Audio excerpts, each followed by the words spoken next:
यूसुफ पठान से था, उसे ये बताया गया कि मुमकिन तौर उसका घर गिराया जाएगा। अब मैंने ये नहीं कहा कि किस नीयत से बताया गया, नीयत सही भी हो सकती है, गलत भी हो सकती है, मगर मेरा सवाल ये था यूसुफ पठान से, जब उसे ये बताया गया कि उसका घर गिराया जाएगा, मेरे सामने टीएमसी के बहुत अहम लीडर्स, एमपीज़, महुआ मोइत्रा भी उसमें शामिल थी और वो सरफहरिस्त है उसमें, वो आई, उन्होंने हिम्मत दी यूसुफ पठान को और उन्हें ये कहा कि आप इस खौफ में ना आए, कोई भी हिम्मत नहीं करेगा कि आप पे हाथ डालें, आपकी फैमिली पे हाथ डालें।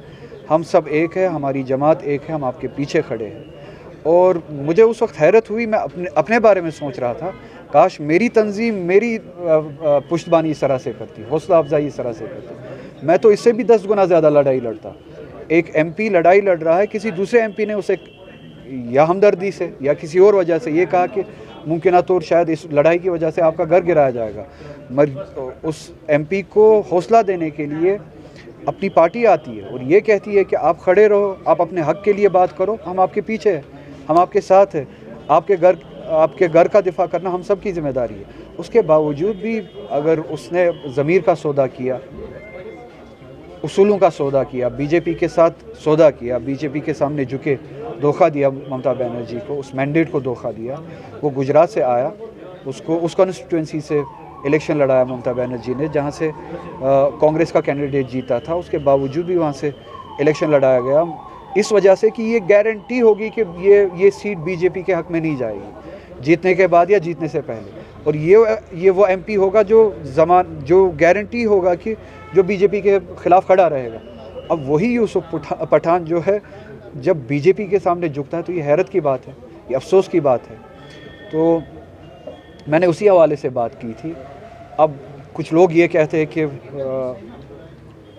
अब वो पार्टी उनके पीछे खड़े क्यों नहीं है जिनके साथ ज़्यादतियाँ हो रही है। सवाल ये है कि उसी पार्टी को अब तोड़ा गया। वो तब कह रहे थे कि हम मुकाबला करेंगे जब ये सब उनके साथ थे और वो उम्मीद रखते थे कि ये साथ में जुड़ के लड़ाई लड़ेंगे। जिन्होंने धोखा दिया, वो उनका हक ही नहीं बनता है कि वो सवाल पूछे अब ममता बनर्जी से कि वो अब दूसरे के लिए बात क्यों नहीं करें। जब आप बीजेपी के सामने झुक के, जब आपने बीजेपी के सामने झुक के ममता बनर्जी को तनहा छोड़ा, अब आप किस मुँह से उनसे ये पूछ रहे हैं कि वो क्या लड़ाई लड़ रही है या नहीं लड़ रही है। वो लड़ाई लड़ रही थी, इसीलिए यूसुफ पठान जैसे कैंडिडेट को उन्होंने गुजरात से बुला के इलेक्शन लड़वाया अपनी कॉन्स्टिट्यूंसी से। इस तरह के बहुत सारे मुसलमान एमपीज़ हैं, जिनको एमएलएज हैं, जिनको इलेक्शन लड़वाया और कामयाब भी करवाया। तो वो लड़ाई लड़ रही थी आपकी, ये आप है जिन्होंने उनकी पीठ में खंजर डाला। और जो लोग ये कहते हैं कि शायद वो हमदर्दी की वजह से था, मैं भी मानता हूँ, चलिए हमदर्दी की वजह से ही था।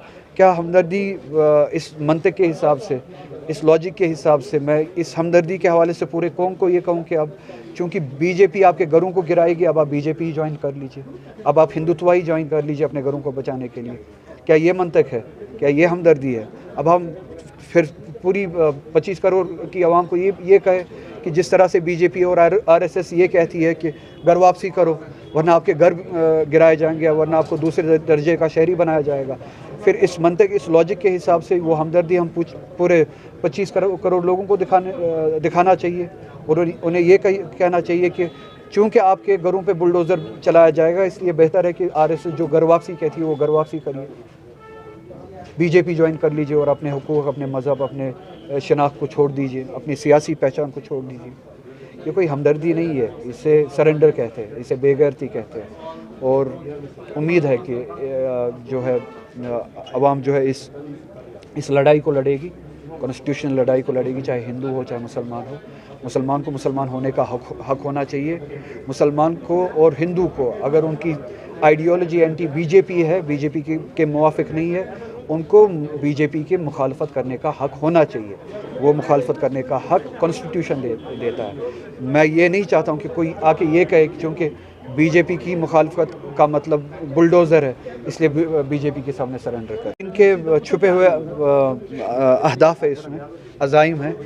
ये 2/3 मेजॉरिटी बनाना चाहते हैं पार्लियामेंट में, ताकि ये कॉन्स्टिट्यूशनल अमेंडमेंट्स ला सके, क्योंकि कॉन्स्टिट्यूशनल अमेंडमेंट्स के लिए 2/3 मेजॉरिटी चाहिए पार्लियामेंट में, जो रिसेंटली डिलिमिटेशन अमेंडमेंट बिल जो है वो फेल हुई, वो इसी वजह से हुई क्योंकि बीजेपी के पास टू थर्ड मेजॉरिटी नहीं थी। इसलिए वो जोड़ तोड़ की सियासत, जिस तरह से टीएमसी को तोड़ा, अब शिवसेना को और ज़्यादा तोड़ रहे हैं। इसी तरह से सुनने में आ रहा है डीएमके पे भी उनकी नज़र है और बहुत सारी पार्टीज़ पे उनकी नज़र है।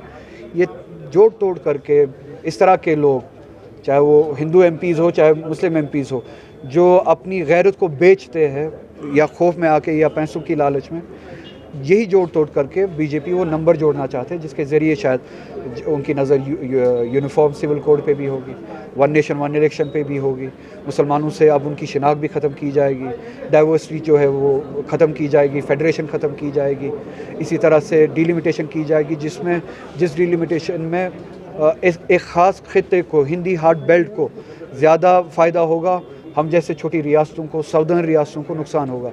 और उसके बाद जो है इस मुल्क में माइनॉरिटीज़ को नुकसान उठाना पड़ेगा, फेडरेशन को नुकसान उठाना पड़ेगा, डाइवर्सिटीज़ को नुकसान उठाना पड़ेगा और सबसे बड़ी माइनॉरिटी जो है मुसलमानों को नुकसान उठाना पड़ेगा।